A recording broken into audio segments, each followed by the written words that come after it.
नमस्ते भाइयों बहनों दोस्तों, जय जोहार। बहुत दिन बाद हम लोग वापसी कर रहे हैं। रूस और यूक्रेन युद्ध में आप लोग सब बिजी थे और हम लोग भी थोड़ा इधर उधर काम में फंसे हुए थे। अभी छत्तीसगढ़ व्यापम के द्वारा पटवारी की परीक्षा आयोजित की जाएगी और पटवारी की वैकेंसी निकली है, तो सभी बच्चों में उत्साह है इसको लेकर के। सोशल मीडिया में एक लड़की ने मेरा एक पोस्ट डाला था 2016 में, जब पटवारी की एग्ज़ाम हुई थी। उस समय मेरा बस्तर में फर्स्ट रैंक आया था अपने ज़िले में। तो उस समय मेरा वही टॉपर का रैंक और टॉपर का मार्क्स कितना कम जाता है, ऐसा उन्होंने एक वीडियो डाला था। तो मेरे को लगा इस संबंध में एक वीडियो मुझे बनाना चाहिए, क्योंकि मैंने ऑलरेडी इस एग्ज़ाम को निकाल लिया है और इस पटवारी परीक्षा के बैच को पढ़ाया भी है। कुछ स्टूडेंट भी हमारे हैं, वो देख रहे होंगे इस वीडियो को। तो देखिए क्या है कि पहले तो बेसिक्स में बात कर लेते हैं, उसके बाद आगे इसकी स्ट्रेटेजी और मेरा सिलेक्शन कैसे हुआ था वो अनुभव अगर आप जानना चाहें तो वो लास्ट में अपन डिस्कस करते हैं। सबसे पहले एग्ज़ाम जो है पटवारी का 4 मार्च से उसका डेट आप एप्लीकेशन कर सकते हैं। 4 मार्च से अगर आपके ज़िले में आपके कैटेगरी में वैकेंसी है तो 4 मार्च से लेकर के 22 मार्च तक इसके फॉर्म भरने का डेट है और 23 से 25 मार्च तक आप इसको सुधार कर सकते हो। उसके बाद इसका संभावित परीक्षा तिथि कब है? 10 अप्रैल को। ठीक है, तो 10 अप्रैल को मान के चलिए, संभावित मतलब हो ही जाएगा, ऐसा मान के चलना चाहिए हमको। योग्यता आप सभी जानते हो कि योग्यता को लेकर के अभी एक डिस्कशन हो रहा है कि टाइपिंग का डिप्लोमा या टाइपिंग का एक वो क्वालिफिकेशन मांगा है, जिसमें कुछ कुछ स्टूडेंट्स को आपत्ति भी है। तो इसमें हम लोग नहीं जाएंगे, आप लोग सब सोशल मीडिया चलाते हो, आप लोग को पता है। हम इतना ही एडवाइस करेंगे आपको कि जब भी कोई एग्ज़ाम निकलती है, जब भी कोई वैकेंसी आती है, तो इस प्रकार का एक न एक विवाद जरूर होता है और जितने भी लोग हमारे भाई बंधु उसमें क्रांतिकारी की तरह भिड़ते हैं, उनका सिलेक्शन लास्ट में नहीं होता है, ये इतिहास गवाह है। तो अगर आपको सिलेक्शन लेना है इसमें, तो आप ये उम्मीद करिए कि भाई इसमें जो भी चेंजेस होंगे वो होंगे यथासंभव, और तैयारी स्टार्ट कीजिए। परीक्षा के सिलेबस के बारे में बात करेंगे। पहला तो इसमें जैसे व्यापम का पैटर्न रहता है उसी प्रकार से अपन इसको कुछ भाग में बांट लिए। जैसे 35 नंबर का इंडियन जीएस है। इंडियन जीएस में आपका हिस्ट्री, ज्योग्राफी, कॉन्स्टिट्यूशन, ठीक है, इकोनॉमिक्स, अर्थव्यवस्था, इन टाइप की चीज़ें। तो इंडियन जीएस का 35 नंबर। उसके बाद छत्तीसगढ़ जीएस का 15 नंबर। कितना हुआ? 35 15 50। ठीक है, उसके बाद आपका आ जाएगा मैथ्स और रीजनिंग। तो 30 नंबर का सिर्फ मैथ्स आएगा, 15 नंबर का आपका रीजनिंग आएगा। उसके बाद आपका आएगा भाषा। तो भाषा में हिंदी आएगा 10 नंबर का, इंग्लिश आएगा 10 नंबर का। उसके बाद आएगा आपका 20 नंबर का कंप्यूटर। कितना हो गया? 35 जीएस हो गया, 15 छत्तीसगढ़ हो गया, 30 मैथ्स हो गया, 15 आपका रीजनिंग हो गया। कितना हुआ? 50, 30 और 15 95 हुआ। उसके बाद आपका 15 नंबर का करंट अफेयर्स। कितना हुआ? 110 हुआ। उसके बाद आपका 10 नंबर का हिंदी, 10 नंबर का इंग्लिश। कितना हुआ? 130 हुआ। बचा कितना? 20 नंबर। तो 20 नंबर का कंप्यूटर। टोटल 150 नंबर का पेपर। अब पेपर वाइज अपन थोड़ा सा डिस्कस करते हैं। इंडियन जीएस तो बहुत डिटेल में जाना पड़ेगा, उसके लिए उसको छोड़ते हैं। छत्तीसगढ़ जीएस को भी छोड़ते हैं, उसको भी आप लोग डिटेल में सीजीपीएससी प्रारंभिक परीक्षा के लिए और व्यापम की दूसरी परीक्षाओं के लिए, मुख्य परीक्षा के लिए भी आप लोग तैयारी करते रहते हो। और करंट अफेयर्स को भी छोड़ते हैं। केवल इतना याद रखेंगे कि इंटरनेशनल, नेशनल और छत्तीसगढ़ स्तर का तीनों करंट अफेयर्स इसमें पूछा जाएगा। मैथ्स में आते हैं, देखो मैथ्स है इसमें 30 नंबर का। कितने नंबर का है? 30 नंबर का। उसको फिर से 3 भागों में वो सब डिवाइड किया हुआ है। तो आप लोग देखिएगा कि आपने को ज़्यादा उसको सिलेबस को देख के चलना चाहिए, लेकिन सिलेबस से ज़्यादा हमारे लिए काम की चीज़ क्या है? पुराने साल के पेपर्स बिल्कुल याद रखेंगे। मैथ्स और रीजनिंग, सबसे पहले पटवारी का जो पुराना जितना भी एग्जाम हुआ है, सभी एग्जाम का आप लोग क्वेश्चन पेपर निकाल लो और उस क्वेश्चन पेपर को निकाल के उसको सॉल्व करने का कोशिश करो या क्वेश्चन को टिक आउट करो, कहाँ कहाँ से क्वेश्चन आता है, सरसरी निगाह एक बार देख लो। उसके बाद आप लोग पिछले 5 साल का जो सीजीपीएससी और व्यापम की परीक्षा में पेपर पूछा जा रहा है, उस पेपर को आप लोग सॉल्व करो। ठीक है, मैथ्स रीजनिंग का पेपर। और पटवारी का जितना पेपर हुआ है पहले, पटवारी, आरआई, इन पेपर को सॉल्व करो, क्योंकि इसमें मैथ्स का लेवल व्यापम में थोड़ा सा ठीक ठाक रहता है। लेकिन फिर भी हमको क्या करना है? जैसे आपका एलजेब्रा है, ठीक है, क्वाड्रेटिक इक्वेशन है ना, बीजगणित बोलते हैं एलजेब्रा को। तो बीजगणित अलजेब्रा है, क्वाड्रेटिक इक्वेशन है, ये सब चीजें हैं। तो इसमें जो मैथ्स वाले बच्चे हैं इसको बढ़िया से तैयार करना, लेकिन नॉन मैथ्स वाले बहुत ज्यादा नए चीजों में फंसने का कोशिश मत करना, क्योंकि हार्डली 1 महीने का अंतराल आपके पास बचा है। तो आप ऐसी चीजों को उठाओ, औसत को, प्रतिशत को, ठीक है, घातांक और करनी से प्रश्न पूछता है, उसका आपका वर्ग वाले से प्रश्न पूछता है, 5250 किसी का रूट में दे दिया, सॉरी इसके पावर में दे दिया, या तो आपका पूछता है इकाई अंक निकालो, है ना, शेषफल निकालो, रिमाइंडर, ये सब क्वेश्चन आजकल ट्रेंडिंग में है। उसके बाद मेंसुरेशन है, मेंसुरेशन से नॉन मैथ्स बैकग्राउंड वाले बच्चे वैसे ही डरते हैं, भाई त्रिभुज देखे डर गए, चतुर्भुज देखे डर गए, लेकिन वो सबसे इजी पोर्शन है। तो आप बीजगणित पढ़ो या ना पढ़ो, लेकिन आप मेंसुरेशन जरूर फॉर्मूला को रट लो कि भाई 2πr क्या होता है, परिधि होती है वृत्त की, और वृत्त का क्षेत्रफल कितना होता है, πr स्क्वायर होता है। तो इन सब चीजों को केवल रटना है, आपको एक बार याद करना है, और आप आसानी से क्वेश्चन को फॉर्मूला लगा के बना सकते हो, ठीक है। तो ये मेंसुरेशन वगैरह को देख लेना भाई थोड़ा, और इसके अलावा जो रीजनिंग के क्वेश्चन है उनको देख लेना, कोडिंग डिकोडिंग थोड़ा बहुत देख लेना। नंबर सिस्टम मेरे से कभी नहीं बनता, नंबर सिस्टम मतलब जो डब्बा आता है कौन सा नंबर मिसिंग है, तो मेरे से कभी नहीं बनता।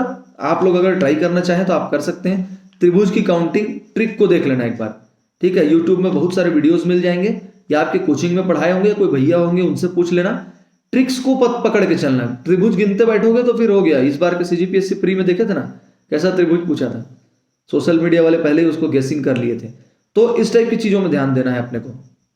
ब्लड रिलेशन को अच्छे से पढ़ लेना, बहुत आसान क्वेश्चन है। इसके फोटो की तरफ देख के इशारा किया कि इसकी चाची की मामी ये है, तो वो उसका इसके साथ रिश्ता क्या है, तो बहुत व्यवहारिक रूप से उसको सोचना है। सिलोजिज्म बना लेना, गोला बना बना के बनाते हैं उसको। और मैथ्स रीजनिंग में अगर किताब की चाहिए आपको, तो एक SD यादव आती है और एक RS अग्रवाल की किताब आती है।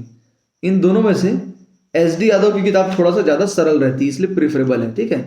शारदा पब्लिकेशन SD यादव, ये किताब आपको बिलासपुर में, रायपुर में कहीं भी मिल जाएगी। तो ये मैथ्स रीजनिंग में समझ के अपने को पहले 5 साल के पेपर को निकाल लेना है, और जो टॉपिक्स मैं बोला हूं वो मोस्ट इंपॉर्टेंट है, उन टॉपिक्स को थोड़ा ध्यान से आप लोग पढ़ेंगे पहले, बाद में समय है तो और भी देख सकते हैं। उसके बाद अगला है आपका, देखिए जैसे भाषा है, ठीक है। तो भाषा में एक हिंदी है, एक इंग्लिश है। हिंदी में आपका पूरा संज्ञा सर्वनाम ये सब पढ़ सकते हो, लेकिन उतना समय मेरे ख्याल से अभी बचा नहीं है। तो जो मोस्ट इंपॉर्टेंट है वो मैं बता दे रहा हूँ। देखो मैं जो बता रहा हूँ वो केवल टाइम बचाने के लिए मोस्ट इंपॉर्टेंट है। अगर आप लोग पहले से पूरा व्याकरण पढ़ चुके हो तो ये नहीं कि सर बोल रहे हैं तो उसको छोड़ दें, ऐसा नहीं। तो हम लोग क्या करेंगे, जैसे संधि है ना, संधि वगैरह के क्वेश्चन पूछते हैं अक्सर। वर्तनी शुद्धि के 50 30 40 शब्द ही होंगे, उज्ज्वल, कवयित्री, बार बार पूछने वाला, तो इनको निकाल लो, इनको बार बार पढ़ो। वर्तनी शुद्धि वाला प्रश्न है, उच्चारण कहाँ से होता है, तालव्य क्या होता है, कंठव्य क्या होता है। जैसे हम लोग एक कोड बना के याद किए उसको, अकह, ये होता है कंठ से, ठीक है, तो कंठव्य है ये। ऐसा अपना भी कोड बना लो, या बोलोगे कमेंट में तो मैं एक दिन बता दूंगा पूरे उच्चारण स्थान वाले। तो ये सब क्वेश्चन जो पूछता है इनको थोड़ा अच्छे से अपने को देख लेना है हिंदी में। और उसके बाद देखो पर्यायवाची पूछता है, आपका विलोम शब्द पूछता है, समुच्चारित शब्द पूछता है। तो ये क्या है ना, वोकेबुलरी में आता है। ये वोकेबुलरी मतलब शब्द साधन, इसको बढ़ाने के लिए आपको समय लगता है। तो आप ये कर सकते हो, रोज का 20 मिनट निकाल लो, डेली का 20 मिनट अपन निकाल लिए। किसमें? डेली का 20 मिनट अपन दे दिए लैंग्वेज को। उसमें कम से कम 20-20 पर्यायवाची एक दिन पढ़ लिए, या तो एक दिन 20 तो एंटोनिम पढ़ लिए। एंटोनिम मतलब विलोम शब्द, सैनोनिम मतलब समानार्थी शब्द, तो या पर्यायवाची नहीं, समानार्थी शब्द या पर्यायवाची भी बोल सकते हैं, पर्यायवाची। तो सैनोनिम एक दिन पढ़ लिए 10 ठो, एक दिन एंटोनिम 10 ठो पढ़ लिए, एक दिन कभी इडियम पढ़ लिए। अगर आपके पास इतना 20 मिनट का समय निकाल सकते हो दिन में, तो इसको इस तरीके से तैयारी करना। कंप्यूटर का देखो 20 नंबर का आता है, तो कंप्यूटर का तो मैं बहुत ज्यादा आपको नहीं बता सकता, लेकिन पुराने क्वेश्चंस को जरूर देखना, उसमें से रिपीट होने की संभावना हमेशा बनी रहती है। डॉस क्या है, MS ऑफिस क्या है, ठीक है, और वोलेटाइल मेमोरी किसको बोलते हैं, नॉन वोलेटाइल मेमोरी किसको बोलते हैं, इस टाइप की चीजें, रोम क्या है, रैम क्या है, ये पूछता है, क्वेश्चंस रिपीट करता है। तो क्या है, इसमें भी प्रीवियस ईयर पेपर को उठा के बना लोगे कंप्यूटर क्वेश्चंस, तो कुछ आपको हेल्प मिल जाएगी। बाकी कोई भी एक बुक उठा के इसको अच्छे से पढ़ लेना, 20 नंबर का इसका भी वेटेज है ना। पूरा अपन GS को फिर से पढ़ने की कोशिश करेंगे, उससे बढ़िया है कि हम ये कंप्यूटर को अच्छे से तैयार कर लें, है ना। भाषा को बढ़िया से अपन पर्यायवाची वगैरह को पढ़ते जाएं, संधि समास वगैरह को पढ़ लें, इडियम्स एंड फ्रेसेस को पढ़ लें, थोड़ा बहुत पुराने क्वेश्चंस बना लें जो डू एज डायरेक्टेड आते हैं, वर्ब का फॉर्म भरिए, तो इस टाइप के क्वेश्चन इनको देख लेना आप लोग। उसके बाद ये तो हो गया कुछ बातें। अच्छा, और सामान्य अध्ययन से रिलेटेड मैं बताना चाहूँगा कि अभी आप लोग CGPSC प्री का एग्जाम दे के आए हो, लगभग लगभग सारी चीज़ों को भी पढ़ लिए होगे अभी। तो अभी क्या है ना, लास्ट टाइम में हमको कभी भी पूरा का पूरा किताब लेके ग्रंथ लेके नहीं बैठना चाहिए। अभी आप लोग के पास अगर 1 महीना या समथिंग बचा है, तो आप लोग या तो पढ़ चुके हो तो केवल घटना चक्र उठाओ और CGPSC के व्यापम के आए हुए क्वेश्चन का अनसॉल्व उठाओ मार्केट से, और घटना चक्र को बनाओ, अनसॉल्व को बनाओ, जो तैयारी कर चुके हो, पढ़ चुके हो। ठीक है, जो नए बच्चे हो वो भी कोई ग्रंथ उठा के, कोई बुक उठा के पढ़ने नहीं लगना। शॉर्ट नोट्स अपने कोचिंग का नोट्स हो गया या किसी और कोचिंग संस्थान का नोट्स हो गया, कोई भैया का नोट्स कहीं से मिल गया, तो नोट्स को शॉर्ट में पढ़ते जाओ और किसी आसपास वाले से डिस्कस करके थोड़ा समझ लो हल्का फुल्का। तो हिस्ट्री है, जैसे पूरा समय उसमें नहीं बिताना है अपने को। हिस्ट्री को हमको क्या है, सरसरी निगाह इंपॉर्टेंट चीज़ों को हमको पढ़ते जाना है। चाहे अपन लूसेंट उठा लिए उसी को पढ़ लिए, चाहे अपन कोई अच्छी नोट्स उठा लिए मार्केट से उसको पढ़ लिए। तो GS में क्या, या तो नोट्स को पढ़ लो नहीं पढ़े हो तो, और अगर पढ़ लिए हो तो दोबारा बार बार उसको पढ़ने में वेट देने से अच्छा क्वेश्चन बनाओ। तो इससे क्या होगा, आपका क्वेश्चन बनाने का एबिलिटी भी बढ़ेगा। और उसमें भी मैं आऊँगा भी कि मेरा मार्क्स जो आया था और अभी के स्थिति में क्या अंतर है, उस समय मैं आपको बताऊंगा कि क्वेश्चन के समय अपने को क्या एडवांटेज होता है। ठीक है, तो क्वेश्चन खूब से खूब बनाओ आप लोग। कम से कम प्रीवियस 5 साल का पूरा छत्तीसगढ़ में कि जितना क्वेश्चन आया है, इंडियन GS में जितना क्वेश्चन आया है, ये सबको तो बना ही डालो। ठीक है, उसके बाद गणित में भी सेम स्ट्रेटेजी रहेगी, मैं ऑलरेडी डिस्कस कर लिया आप लोग से, और लैंग्वेज के बारे में भी मैं चर्चा कर लिया। अब अपन लोग आते हैं, अब बहुत इंपॉर्टेंट चीज़ है क्या पढ़ना है और क्या छोड़ना है। तो हमको क्या पढ़ना है से ज़्यादा ये पता होना चाहिए कि हमको क्या छोड़ना है।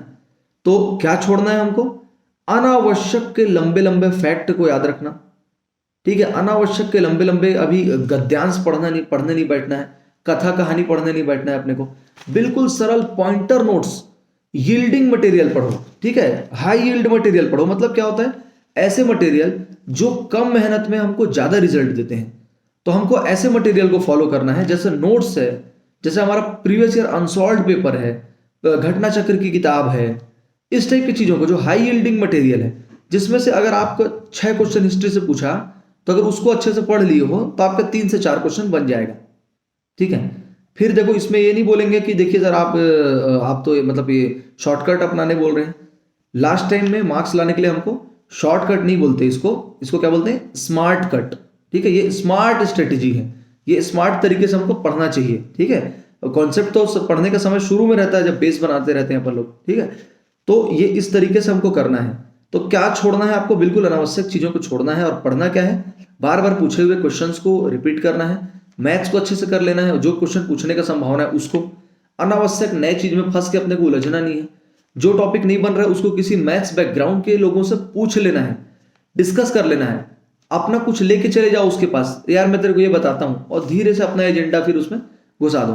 तो थोड़ा सा स्मार्ट स्ट्रेटेजी प्लानिंग हमको करना पड़ता है। ठीक है, जो पुण्याति नहीं होगा वो कैसे निकालेगा। तो ये सब चीजें, उसके बाद चलो अब लास्ट में अपन डिस्कस करते हैं, जिसको इंटरेस्ट है वो इसको ध्यान से सुनेंगे। मेरा जब एग्जाम हुआ था 2015 में, मेरा एग्जाम हुआ 2016 में, मेरा रिजल्ट आया था। कितने साल हो गए रिजल्ट आए, 6 साल हो गए। ठीक है, 6 साल पहले मेरा आया था 86.66 नंबर। और 86.66 नंबर, देखो बस्तर में एक पोस्ट था, मैं और मेरा एक फ्रेंड था, वो मतलब मेरी एक फ्रेंड थी, हम दोनों डिसाइड किए कि भरना है उस एग्ज़ाम को। तो एग्ज़ाम को भर दिए। तो ऐसा तो किसी को नहीं रहता कि एक पोस्ट है मैं फर्स्ट रैंक ही लेके आऊँगा, और उस समय शुरुआती फेज भी था तैयारी का। तो बस अपन फ्री माइंड से एग्ज़ाम दिए थे। अच्छी बात ये थी कि जैसा अभी प्री हुआ है तो वैसे उस समय भी प्री के जस्ट 5 दिन बाद पटवारी का एग्ज़ाम था। तो फॉर्म भरे, आई बात गई बात हो गई, कॉल लेटर आया जब इसका मैसेज में, तो एग्ज़ाम देने गए। तो क्या हुआ, उस समय फ्री माइंड से एग्ज़ाम दिए थे, शायद इसलिए अपेक्षाकृत नंबर अच्छा आया था। अब मैं 86 को अच्छा क्यों बोल रहा हूं, आज तो उस समय तो मेरा फर्स्ट रैंक आ गया था, लेकिन आज आपको 86 में 90 में कोई घुसने नहीं देगा। ठीक है, क्योंकि मैं बता रहा हूं, क्योंकि देखो आपके पास उस समय इतने एग्जाम्स नहीं हुए थे, उस समय उतने मटेरियल उतने ज्यादा नहीं थे। सभी सब्जेक्ट मिला के। मतलब बता रहा हूँ मैं, एक रियलिटी इस चीज को समझो। 2016 से 2022 आ गया, बहुत चीजें बदल चुकी हैं। तो उस समय का कट ऑफ जाता था ऐसे ही 80 नंबर, 85 नंबर, 90 नंबर, धीरे धीरे बढ़ता गया। आज के डेट में तो कट ऑफ आप मत पूछिए, बहुत हाई जा रहा है, क्योंकि सारे बच्चे सब लाइब्रेरी में बैठ के तैयारी कर रहे हैं। पहले हम लोग बोलते थे 1 लाख में से 5,000 पढ़ने वाले हैं, लेकिन आज मेरे को लगता है कि 1 लाख में से 20,000 पढ़ने वाले हैं। फिर भी 80,000 लोग ऐसे हैं जो पढ़ने वाले नहीं हैं। तो हमको कॉन्फिडेंस डाउन नहीं करना है, हमेशा अपने मॉरल को अप रखना है, लेकिन हमको व्यवहारिक रूप से चीजों को देखना भी है आंख खोल के कि हमारे सामने कितना कंपटीशन है। तो उस कंपटीशन के हिसाब से अपने को तैयारी करना पड़ेगा। स्मार्ट स्ट्रेटेजी बना के हाईएस्ट नंबर लाने का तैयारी करना है। तो वो हाईएस्ट नंबर कब आएगा? जब आप ज्यादा से ज्यादा दायरा अपना कवर करोगे, ठीक है, अधिकांश सब्जेक्ट को आप टच करोगे, इंपॉर्टेंट चीजों को उसके पढ़ोगे और क्वेश्चन बनाने की प्रैक्टिस करोगे। जब तक, एक बात को नोट करना मेरी, जब तक क्वेश्चन बनाने का आपका प्रैक्टिस नहीं है तब तक आपको अच्छे नंबर नहीं मिलेंगे। मैं गारंटी दे रहा हूं, आप कितनों भी पढ़ लो, without processing your knowledge is useless. तो हमको क्या करना है? पहले प्रैक्टिस करना है प्रोसेसिंग का, ठीक है। पहले क्वेश्चन बना बना के अभ्यस्त कर लेना है कि अगर नहीं भी बन रहा है मेरे से क्वेश्चन तो चलो ट्राई करके देखते हैं। ए हो सकता है, क्यों हो सकता है? तो ये लॉजिक से ए हो सकता है, बी हो सकता है। हो सकता है पहले आपको लगे बेवकूफ़ी कर रहे हो, लेकिन आपका इंस्टिंक्ट भी काम करता है। कई जगह कहीं कहीं पढ़े रहते हो, तो हमको क्या, बोल्ड होकर लगाने का आदत डालना है। जितना ज्यादा क्वेश्चन लगाएंगे, जितना बोल्ड होकर अपन अटेम्प्ट करेंगे ना प्रैक्टिस के समय, उतना वहां कॉन्फिडेंस अप रहेगा। वहां पूरा दिमाग लगा के सूझबूझ के साथ अटेम्प्ट करना है, लेकिन छोड़ना नहीं। क्वेश्चन 50% आ रहा है, बनाना है, नहीं तो हम पहले ही रेस से बाहर हो जाते हैं, ठीक है। तो ये वीडियो लंबा हो जाएगा, इस बात के साथ अपन खत्म करते हैं। अगर कोई और आप लोग को क्वेरी होगा तो कमेंट कीजिएगा। 10 अप्रैल को एग्जाम है, किसी प्रकार के उलझन में ना पड़ते हुए बहुत बढ़िया से आप लोग तैयारी स्टार्ट कीजिए। और मेरे से गाइडेंस चाहिए होगा, करंट अफेयर्स का वीडियो बनाना होगा पटवारी के लिए, या कोई और सब्जेक्ट का बनाना होगा, तो कमेंट करके मुझे बताइएगा, ठीक है। नमस्ते, जय जोहार।